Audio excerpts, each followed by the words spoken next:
अनुष्ठानासाठी म्हणून अत्रि ऋषी निघून गेलेले आहेत. अनसूया एकटी गेली. अनेक वेळा अपभ्रंश होतो आपल्याकडून, अनुसूया म्हटलं जातं. अनसूया आणि अनुसूया याच्यामध्ये उकाराचा फक्त थोडासा फरक आहे, पहिल्या अक्षराला आणि दुसऱ्या अक्षराला. पण अनुसूया याचा अर्थ असा होतो की जिथं अनुमात्र का विना पण असूया शिल्लक आहे ती अनुसूया. आणि अनसूया याचा अर्थ असा आहे की जिथं कोणतीही असूया शिल्लक राहिलेली नाही. संपूर्ण असूया ही निघून गेलेली आहे. द्वैतभाव सरलेला आहे. मितूपणाची भावना निघून गेलेली आहे. जे माझ्या ब्रह्मांडात आहे, जे माझ्या शरीरामध्ये चैतन्य आहे तेच माझ्या समोरच्यामध्ये आहे. आणि त्यामुळे त्याच्यात आणि माझ्यात काही फरक राहिला. आपण पहिला जो अभंग घेतला तो नाथांचा घेतला होता. नाथ महाराजांची कथा सगळ्यांना माहिती आहे. गंगेवरती गेलेले आहेत, स्नान केलेलं आहे, शुचिरभूत झालेले आहे, हातामध्ये पाण्याचा घडा घेतलेला आहे. घरी येऊन देवाला स्नान घालायचंय, रस्त्याने गाढव पडलेलं दिसतंय. गाढव तहानलेलं आहे. हातातलं घड्यातलं पाणी आधी गाढवाला पाहिजे. लोक म्हणतील हा काय मूर्खपणा आहे, देवासाठी चाललेलं पाणी गाढवाला पाजलं. परंतु नाथामधली द्वैतभाव निघून गेलेला होता. जे भाव माझ्यामध्ये आहे, जे प्राण माझ्यामध्ये आहे, जी कुंडलिनी शक्ती मला चालवतीये तीच या गाढवाला सुद्धा चालवते. जो श्वास मी घेतो तोच श्वास हे गाढव सुद्धा घेते. त्याला वाचवलं पाहिजे.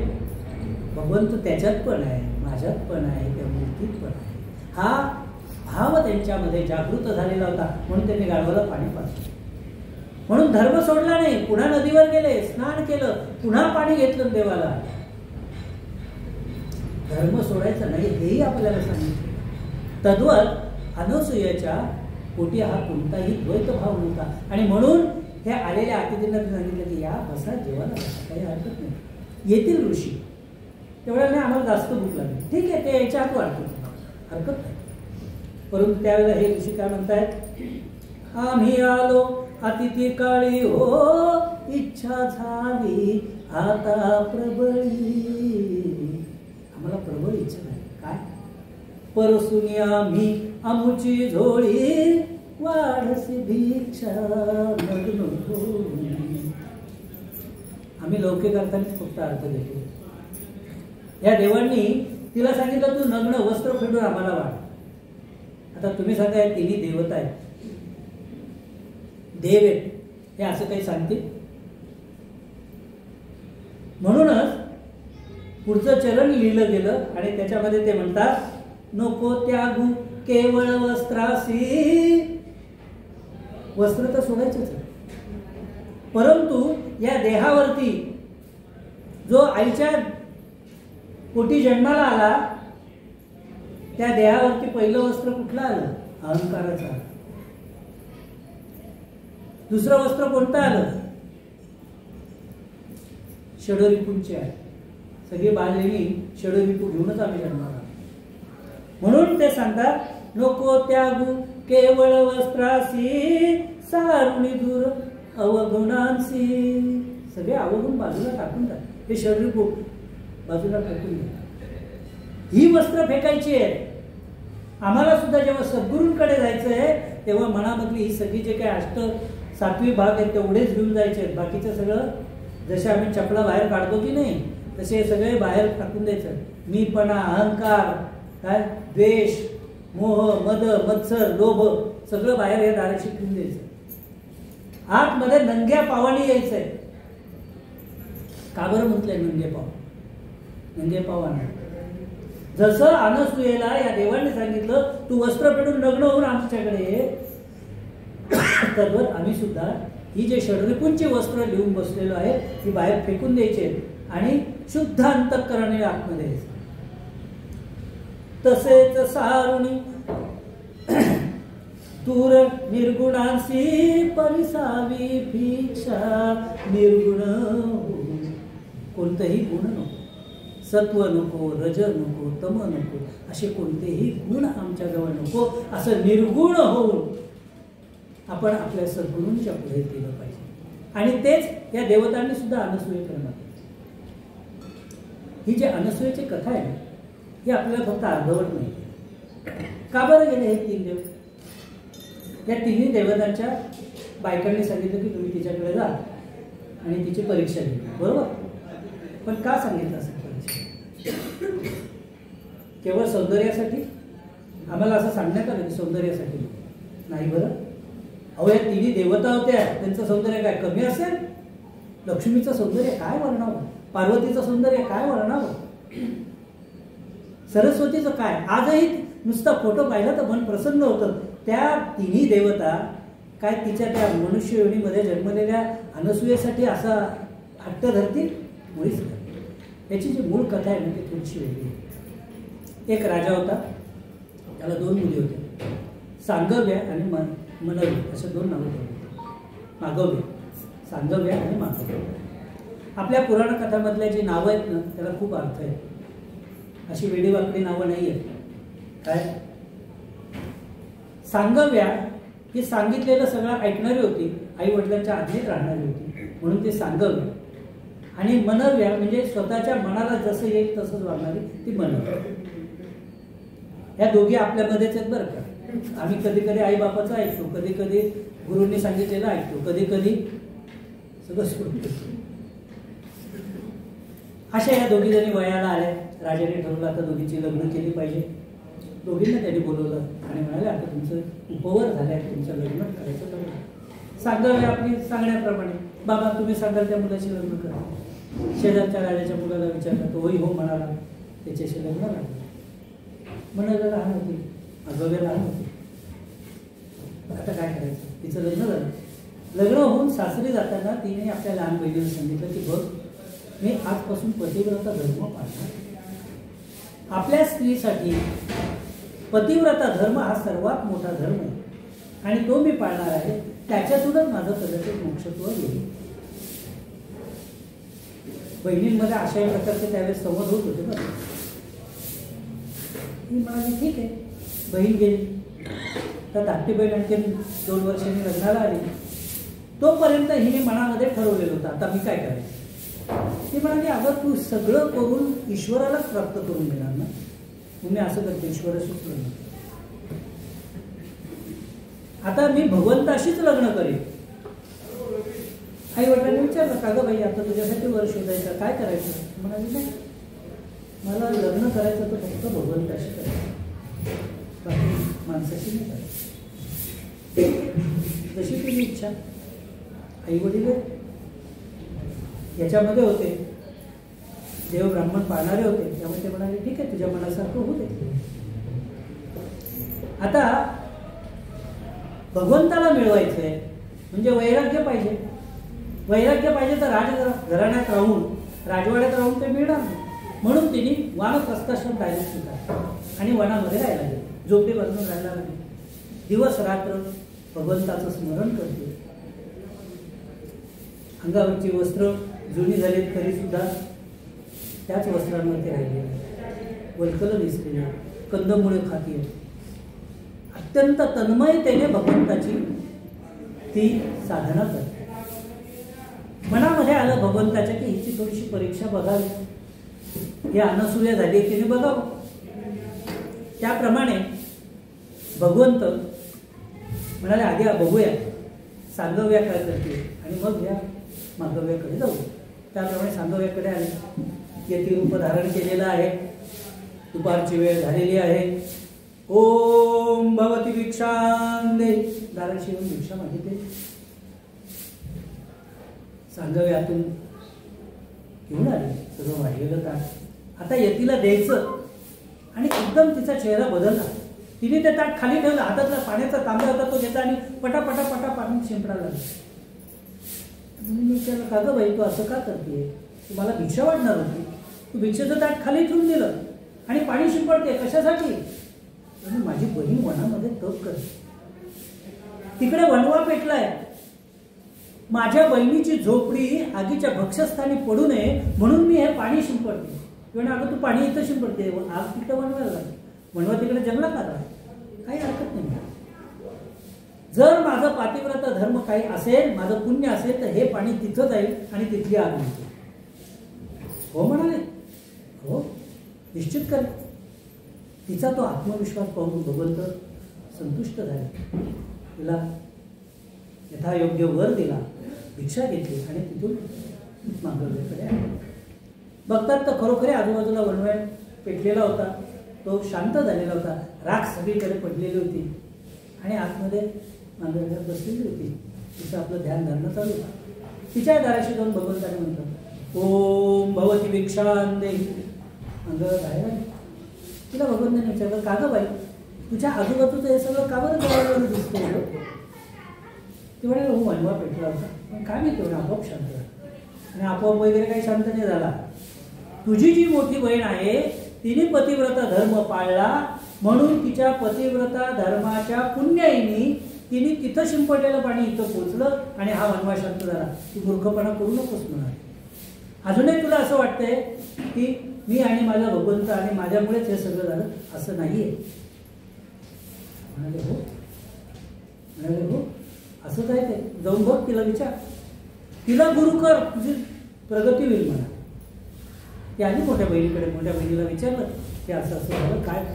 ते म्हणाले, हो मला माहिती होतं हे असं झालं, म्हणूनच ते पाणी शिंपडलं. आश्चर्य म्हणाले, मी भगवंताची एवढी वर्ष सेवा करते, मला हे जमलं नाही, तुला कसं जमलं? ते म्हणाले, मी पतिव्रता धर्म पाळला. म्हणे मग मी, आणि तू पण पतिव्रता धर्म पाळ. पती म्हणून शोधू म्हणे, मला तर भगवंताशी लग्न करायचं होतं, भगवंत आला नाही, काय करू? उद्या दार उघड, दाराच्या समोर जो आहे तो भगवंत समोर आहे, त्याच्याशी लग्न. बरं म्हणा. दुसऱ्या दिवशी दार उघडलं, दारासमोर लोळा गोळा झालेला भिकारी पडलेला. त्याला उचललं, घरात घेऊन आली, नवमापू घातला, त्याच्याबरोबरच लग्न. ह्या माणसाने इच्छा प्रकट केली की मला थोडंसं फिरवणार, म्हणून तिने त्याला पाठपुळी घेतली आणि राज्याच्या बाहेर निघाली. वनामधून फिरवायला लागले. त्या राज्याच्या बाहेर एक ऋषींचा आश्रम होता. काय? आणि त्या ऋषी ध्यानाला बसलेले होते. त्यांच्या जवळून जाताना हिच्या हातामधला जो तो पती होता त्याला टाकला आणि तो त्या ऋषीला लागला. ऋषी ध्यानातून उठले आणि त्यांना ते सहन झालं ना की हे काय, मला असं माझ्या ध्यानातून कोणी उठवलं. त्यांनी डोळे उघडले. भगवंताची करणी कशी असते बघा.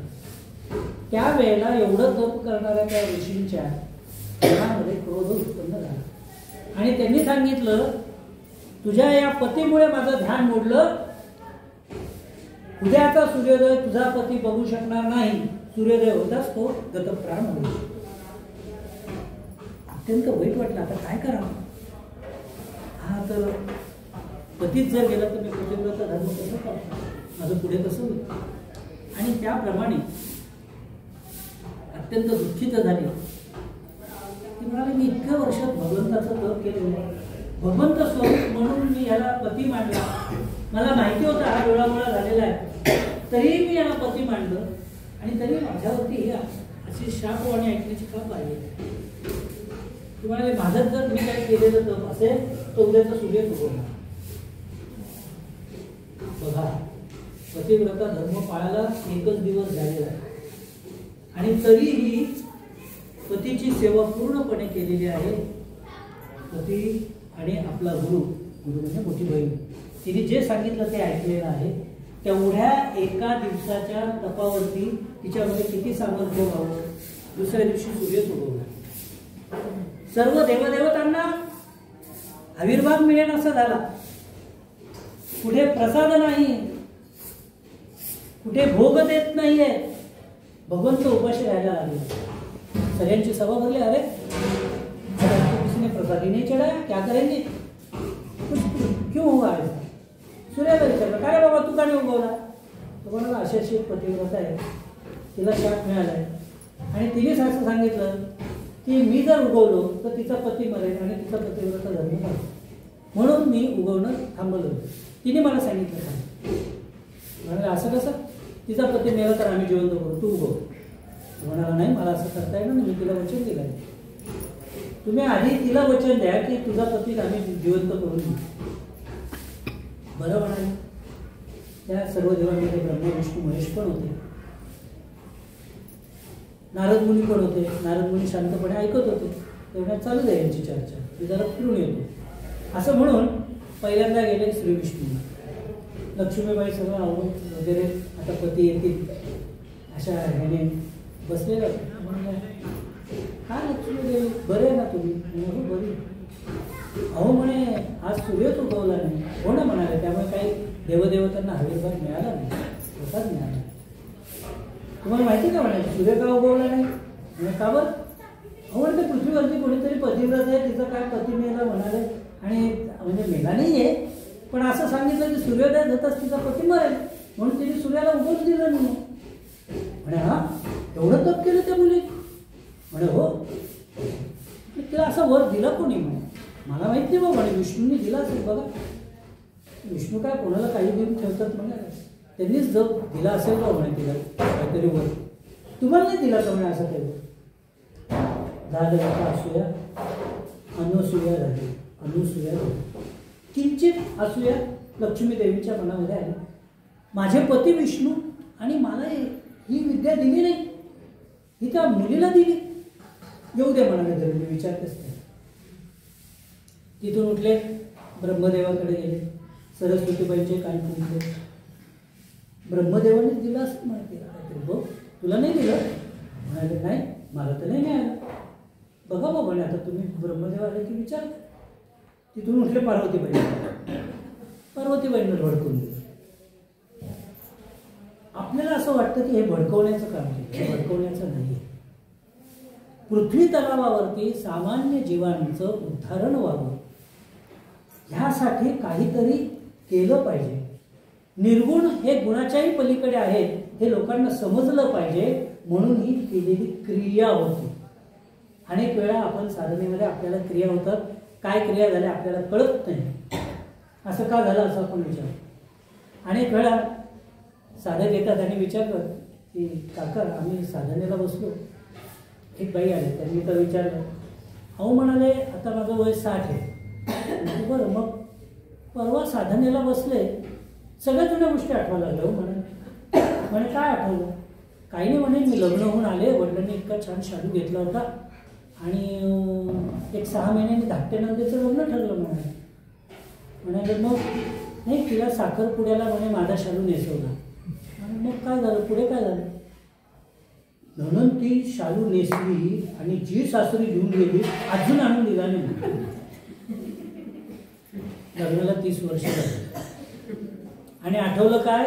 नंदिनी लिहिलेला शालू. आणि हे आठवलं कधी? साधनेमध्ये. आता काय मागायला जाऊन उपयोग नाही म्हणे. नंतर म्हातारे झाले मी म्हातारे झाले शालू आणला तर तुम्हाला नेसवला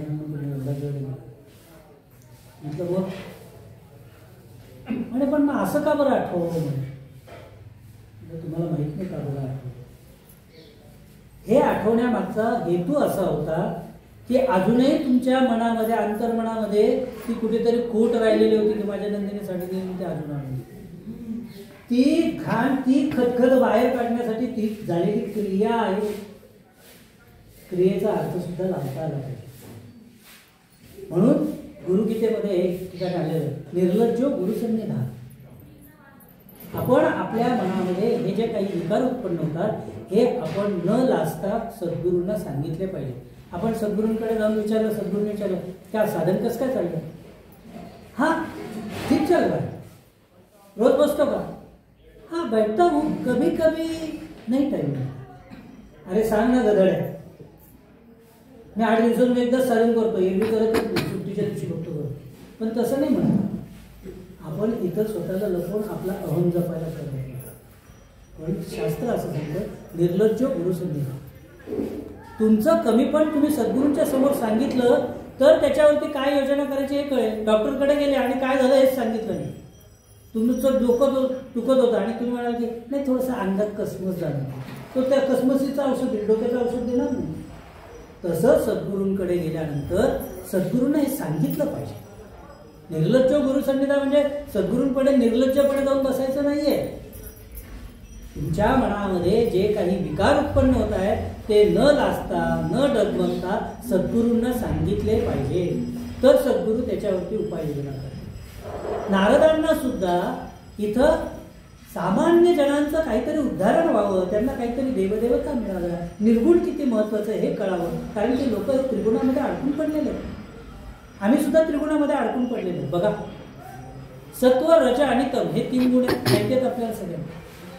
ब्रह्मा, विष्णू, महेश. ब्रह्माचं कार्य काय? निर्माण कर. आम्ही सगळे निर्मितीच्या मार्गे लागलेलो आहोत. सगळेजण संसारी आहोत. आपण मुलांना जन्म दिला म्हणजे ब्रह्माचं काम केलं. या मुलांचं संगोपन केलं, त्यांना वाढवलं, विष्णूचं कार्य केलं. हे जेव्हा जेव्हा चुकीच्या मार्गाला लागले, रागावलं, 2 थोबाडात लागल्या, त्यांना पुन्हा वटणीवर आणण्याचा प्रयत्न केला. तमोगुण आपला जागृत झाला म्हणजे तमोगुण पण झाला. म्हणजे या 3 गुणांनी बाधित होऊन आपण संसार करू. जर आपल्याला मोक्ष मार्गाला जायचं असेल तर या 3 गुणातून बाहेर यायला पाहिजे. म्हणून आमच्याकडे आम्हाला वानप्रस्थाश्रम सांगितले. संन्यासाश्रम सर्वात श्रेष्ठ आहे. संन्यासाश्रम सगळ्यांना घेता येणार नाही आणि घेऊ पण नाही. का बरं सांग? माताजीने संन्यास घेतला, त्यांची सेवा कोण करायची? सगळेच संन्यासी झाले तो कोण त्याची सेवा? त्यांचा अन्नोदक कोण करेल? हे आपण करायचं आहे. ही आपली जबाबदारी आहे. हे गृहस्थाश्रमाची जबाबदारी. जेवढे संन्यासी आहेत, महात्मे आहेत, त्यांची सेवा करण्याचं कार्य हे गृहस्थाश्रमाला दिलेलं आहे. हे आपण करायचं आहे. आज ते उठून भाजी बाजारात जाणार नाही, तुम्ही भाजी आणणार. हातामध्ये झाडू घेऊन आश्रम झाडणं हे त्यांचं काम नाहीये, हे माझं काम आहे. कारण की ते जेवढं तप करतील त्या पुण्याच्या भागावरती आणखीन काही लोकांना दीक्षा होतील आणि त्यांचाही जीव उद्धारित होईल. हे माझं काम. परंतु हे सगळं झाल्यानंतर एकदा माझ्या संसारिक जबाबदाऱ्या संपल्या की मी वानप्रस्थी व्हायला पाहिजे. वानप्रस्थी म्हणजे काय? वनात जाऊन राहणे नव्हे, घरदार सोडणं नव्हे, संसारातलं लक्ष काढून घेणं म्हणजे वानप्रस्थी. आणि म्हाताऱ्या बायकांना बघ, हातामध्ये जपाची माळ असते, मणी पुढे सरकत असतो बरं. आणि सुनबाईंना विचारलं, चहा झालं का ग? अगं ते भाजी करपतीये, तिकडे वाज बघ. म्हणजे मन कुठे चाललंय? त्या भाजीकडे. मन कुठे चाललंय? चहाकडे. आणि हातामध्ये जपाची माळ चालू आहे, असं सुद्धा असो.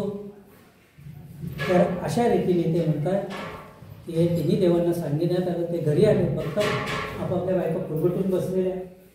बायकांना विचारलं, काय झालं? तुम्ही म्हणे त्या देवीला काहीतरी वर दिला आणि ती पतिव्रता झाली. म्हणाले, हो, आम्ही चाललोय असं तिच्याकडे बघतो. म्हणे, मग काय ती सूर्याला उगवतील? असं तर वाटतं, बघू आता तिला प्रार्थना करू. म्हणे, पण मग तिचा पती मेला तर? हो, पण त्याला जीवित करण्याची आमच्याजवळ शक्ती नाही. म्हणे, मग ती कोणाजवळ? दुसरी एखादी पतिव्रता बघावी लागेल की तिच्यामध्ये. नारद मुनी सगळं उरकून पुन्हा तिथे येऊन व्यवस्थित आहे. आता कुठे शोधावी अशी पतिव्रता? म्हणजे काय शोधण्याची गरज नाही, मला माहिती म्हणे ती कुठे. म्हणे, कुठे? अत्री ऋषींच्या आश्रमामध्ये. सगळे गुण बाजूला सारून कुठलीही असूया मनामध्ये नसलेली अशी ती अनसूया इथं आहे. तिला जा, तिला सांगा. 3 देव तिथे निघाले, अनसूयेकडे आले. तिचं सौंदर्य पाहायला आले नव्हते, तिच्यामधली शक्ती काय आहे ते पाहायला आले होते. तिच्यातलं सत्व जागृत व्हावं आणि त्याच्यामुळे हा जो काही या मागव्याचा पती मेलेला आहे तो पुनर्जीवित व्हावा आणि मांडव्य ऋषींनी दिलेला जो शाप आहे तो परत व्हावा म्हणून तिच्याकडे गेले. आता ही खरंच निर्गुण झाली की नाही हे पाहायला पाहिजे. तिच्याकडे मागायचं आहे आम्हाला. म्हणून या 3घांनी यतीस रूप धारण केलेलं आहे आणि मागतायत काय? वाडसे आम्हा नग्न हो. हे सगळे गुण बाजूला सारून निर्गुण तत्वामध्ये ये आणि आम्हाला भिक्षा दे. म्हणजे आम्हाला कळेल की तू खरी पतिव्रता. विचार केला यांनी. भिक्षा मागताना आधी काय म्हणाले? ओम भवती भिक्षा दे, माते भिक्षा व्हा. माते याचा अर्थ आहे माझी पोरं आहे. पोरांसमोर काय लागायचं? आणि मला तर काही गुणच नाही आहे. माझ्या मनामध्ये कुठेही असूया नाही. जे माझ्या आतमध्ये तेच यांच्यामध्ये. जर माझ्या आतमधला देह पवित्र आहे तर हेही पवित्रच असायला पाहिजे. म्हणून तिने वस्त्र बाजूला टाकली. आम्ही सुद्धा सद्गुरूंकडे जातो तेव्हा आमच्या अहंकाराची, आमच्या मीपणाची, आमच्या ज्या काही राग, द्वेष, लोभ, मोह, मद, मत्सर हे षड्रूप यांची जी वस्त्र फेडून टाकली आणि निर्लज्जो गुरु सन्निधा या तत्वाने सद्गुरूंच्या समोर गेलो तर त्यांना आमची खरी ओळख पटेल. त्याप्रमाणे जेव्हा ते अनुसूया वर्गाला घेऊन आले बाहेर बघतात तर काय, हे तिन्ही गुण तिने केवळ मनामध्ये इच्छा झाली की हे माझीच बाळ आहे, ती खरंच बाळ झाली आणि आपल्या पाठांवरती रेंगायला लागली. यांची सुद्धा वस्त्र गेली. गुण हे लहान आहे, पण या गुणांना जर लहान करायचं असेल तर आपल्याला माहिती आहे, आपण लहानपणी पण शिकलोय, एक रेष काढलेली आहे, त्या रेषेला हात न लावता दुसरी ती लहान करून दाखवा. आपण काय करायचो, त्याच्या खाली मोठी रेष काढायचो. तसे हे तिन्ही गुणांच्या रेषा या लहान आहेत, त्याच्या पुढे जाऊन निर्गुणाचं तत्व आहे. या निर्गुण तत्वाला जर आम्ही अनुसरलं तर आमची रेषा मोठी होते. हे गुण लहान, हे गुण आपल्याला लहान करायचे, निर्गुणाची उपासना करायची. म्हणून आम्हाला जो काही शक्तिपात मार्ग मिळालेला आहे ती साधना आम्हाला करायची. ती साधना जर आम्ही केली तर सत्व, रज, तम याच्याही पलीकडे आम्ही जाऊ आणि त्या भगवत स्वरूपाला प्राप्त होऊ. अशी ही प्राप्त होण्याची जी क्रिया आहे ती म्हणजे दत्त जयंती. स्वामीजी दत्त जयंतीला दीक्षा देत असतात. का बरं देत असतात? हे निर्गुण तत्व आमच्यामध्ये यावं, या निर्गुण तत्वाची आम्हाला ओळख व्हावी म्हणून स्वामींचा सगळा आटापिटा होता. संपूर्ण जीवन त्यांनी त्या मार्गाला लावलं. आज आपण माताजींकडे बघतो, त्याही संपूर्ण जीवन त्यांना काय घरदार नाही, वाटलं नसेल आपल्या आई वडिलांकडे राहावं, संसार करावा, वाटलं नसेल. का बरं वाटलं की त्यांना आपण संन्यास घ्यावा? का बरं ह्या आडराणामध्ये येऊन राहावं? इथं भौतिक गोष्टीची खूप कमतरता आहे तरी राहावं असं का वाटतं? केवळ स्वतःसाठी नाही बरं, हे तुमच्या माझ्यासाठी आहे. अनेक जीवांचा उद्धार करायचा. यांचं भांड ओतप्रत भरलेलं आहे, ते भांडून सांडून व्हायला लागलंय. फुलपात्रामध्ये जेव्हा आम्ही दूध ओततो, चहा ओततो, त्याची जेवढी कपॅसिटी आहे तिथपर्यंत ते त्याच्यात राहतं, त्याच्यानंतर ओसंडून व्हायला लागतं. तसं यांचं हे तेज, यांचं हे ब्रह्मतेज आता ओसंडून व्हायला लागतं. परंतु ते ब्रह्मतेज धारण करण्यासाठी आम्ही सुद्धा आमचं पात्र त्याच्याखाली लागलं पाहिजे. अशा पद्धतीने आम्ही जर त्यांची साधना केली, त्यांची सेवा केली तर निश्चित आमचं जीवन सुद्धा सन्मार्गी होईल. आणि म्हणूनच त्याप्रमाणे हे तिन्ही देव जेव्हा लहान बाळ झाले, अतिल ऋषी झाले, अतिल ऋषीने पाहिलं त्यांचं तपोबल मोठं होतं. त्यांनी बघताक्षणी ओळखलं, अरे हे ब्रह्मा विष्णू महेश आहेत, हे त्रिगुण आहेत. तेव्हा त्यांनी प्रार्थना केली, हे गुणांनो, गुणश्रेष्ठ देवतांनो, तिन्ही गुणांना आपल्या आधिपत्यामध्ये ठेवणाऱ्या ब्रह्मा विष्णू महेश्वरांनो, आपल्या मूळ रूपाला आम्हाला दर्शन द्या, आम्ही तुमचीच सेवा करत होतो. त्याप्रमाणे आम्ही करीत होतो. आणि त्यांनी एक रूपाने ज्या दिवशी दर्शन दिलं ते म्हणजे दत्त जयंतीचा दिवस. आणि म्हणून आम्ही नुसता श्लोक म्हणतो, गुरु ब्रह्मा गुरुर्विष्णू गुरुर्देव महेश्वरा गुरु साक्षात परब्रह्म तस्मै श्री गुरुवे नमः. गुरु ब्रह्मा आहे. ब्रह्मा आहे म्हणजे आमच्यामध्ये सत्व गुणाची, आमच्यामध्ये निर्गुणत्वाची ते लागवण करून देतात, निर्मिती करतात म्हणून ब्रह्मा आहे. हा गुण निर्गुणत्व वाढीला लागावं म्हणून प्रयत्न करतात म्हणून ते विष्णू आहे.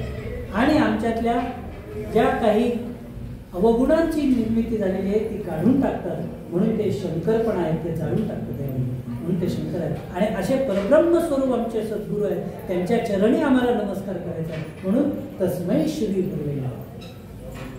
जिथं जिथं गुरुतत्व आहे तिथं तिथं हे तत्व आजही जास्त. म्हणून दत्त जयंतीचं महत्त्व आपल्या या संप्रदायामध्ये अत्यंत अनन्यसाधारण आहे. नाथ महाराजांनी या दत्त स्वरूपावरती गेल्यानंतर त्याच्या पुढचा अभंग असा आहे, देवा माझे मन लागो तुझे चरणी, देवा माझे मन लागो तुझे चरणी,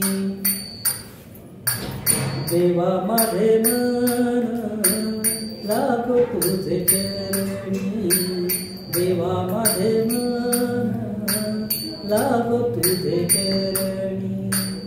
संसार व्यसनी, संसार व्यसनी पडून गेली, संसार व्यसनी पडून गेली. देवा माझे मन लागो तुझे चरणी. नामस्मरण घडो संत समागम, नामस्मरण घडो संत समागम. वाऊगाची भ्रम नको देवा, वाऊगाची भ्रम नको देवा. देवा माझे मन लागो तुझे चरणी, देवा माझे मन लागो तुझे चरणी. अनिक मागणे नाही नाही देवा, अनिक मागणे नाही नाही देवा, अनिक मागणे नाही नाही देवा. एका जनार्दनी सेवा दृढ देई, एका जनार्दनी सेवा दृढ देई, एका जनार्दनी सेवा दृढ देई. तेव्हा माझे मन लागो तुझे चरण. आता माझं मन संसारामधून निघून जाऊ दे. संसार व्यसन, पुढे म्हणतात संसार व्यसन, संसाराचं व्यसन करतात. आज मुलं झाले, मुलांचं काय, मुलांना मुलं झाले, नातवंडांचं काय, त्याच्या पुढे आयुष्य मिळालं पतवंडांचं. आणि त्या संसारातून कधी बाहेर पडतात. जसं एखाद्या गोष्टीचं व्यसन लागावं तसं या संसाराचं व्यसन आम्हाला लागतं. आणि म्हणून नाथ महाराज म्हणतात संसार व्यसन पडून गेली. आम्हाला संसार व्यसनामध्ये पाडू नको. नामस्मरण घडो संत समागम, मुखामध्ये भगवंताचं नाव राहू दे. संतांच्या समागमामध्ये, संतांच्या सानिध्यामध्ये आम्हाला जाऊ दे. आणि त्याचप्रमाणे बाहुगाची भ्रम नको दे. आता वेगळा भ्रम नको बुद्धीमध्ये. हे करू का ते करू, ते करू का हे करू नको. आम्हाला आता आमचं गंतव्य मिळालेलं आहे, आम्हाला साधना मिळालेली, त्या साधनेच्या मार्गाने आम्हाला जाऊ दे. आणि मागायचं नाही नाही, आणखी काय मागायचं देवा. आम्हाला त्या संत सेवेमध्ये राहू दे. सेवा दृढ दे. एका जनार्दनी सेवा दृढ दे. त्या संतांची सेवा करण्याची बुद्धी आम्हाला दृढ करू दे.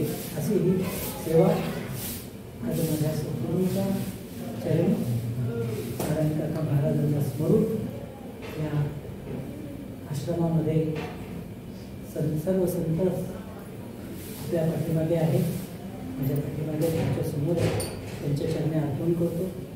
माताजींनी मला ही खरं तर सेवा करण्याची संधी दिली, त्यामुळे त्यांच्या चरणी साष्टांग दंडवत.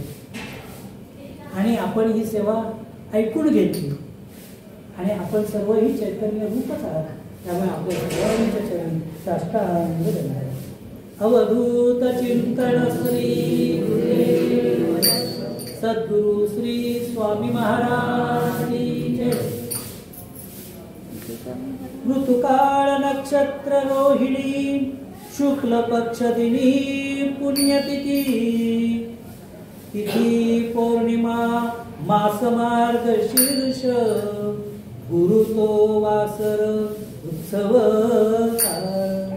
एका जनार्दनी पूर्णावतार निर्गुण निराकार आकार. अत्यंत शुभ असा हेमंत ऋतू चाललेला आहे. नभामध्ये पवित्र असं रोहिणी नक्षत्र आहे. शुक्ल पक्ष आहे. पूर्ण तिथी म्हणजे पौर्णिमा आहे. आणि ज्या दिवशी दत्तप्रभू या पृथ्वी तलावावरती एकत्र त्रिगुणात्मक अवतीर्ण झाले तो गुरुवार होता. आणि असा उत्सव काळ आज आपल्या दत्त जयंतीच्या दिनी त्या आश्रमामध्ये पवित्र स्थानी आपण साजरा करूया. निवेदनानंतर मंदिराकडे जाऊया. झालेली सेवा श्री गुरुचरणी अर्पण. या सांगण्यामध्ये काही चूक झाली असेल तर ती या प्रभूची होती. सांगण्यामध्ये काही चांगलं सांगितलं गेलं असेल तर ते माझ्या गुरुचं होतं. ते त्यांच्याच चरणी, त्यांनी दिलेलं त्यांच्याच चरणी पुन्हा अर्पण करतो. आणि या वाणीला अवधूत चिंतन. आता एक शेवटचं नामस्मरण करूया. दिगंबरा दिगंबरा श्रीपाद वल्लभ दिगंबरा दिगंबरा दिगंबरा श्रीपाद वल्लभ दिगंबरा दिगंबरा दिगंबरा श्रीपाद वल्लभ दिगंबरा दिगंबरा दिगंबरा श्रीपाद वल्लभ दिगंबरा दिगंबरा दिगंबरा श्रीपाद वल्लभ दिगंबरा दिगंबरा दिगंबरा श्रीपाद वल्लभ दिगंबरा दिगंबरा दिगंबरा श्रीपाद वल्लभ दिगंबरा दिगंबरा दिगंबरा श्रीपाद वल्लभ दिगंबरा. चिंतन श्री गुरुदेव दत्त.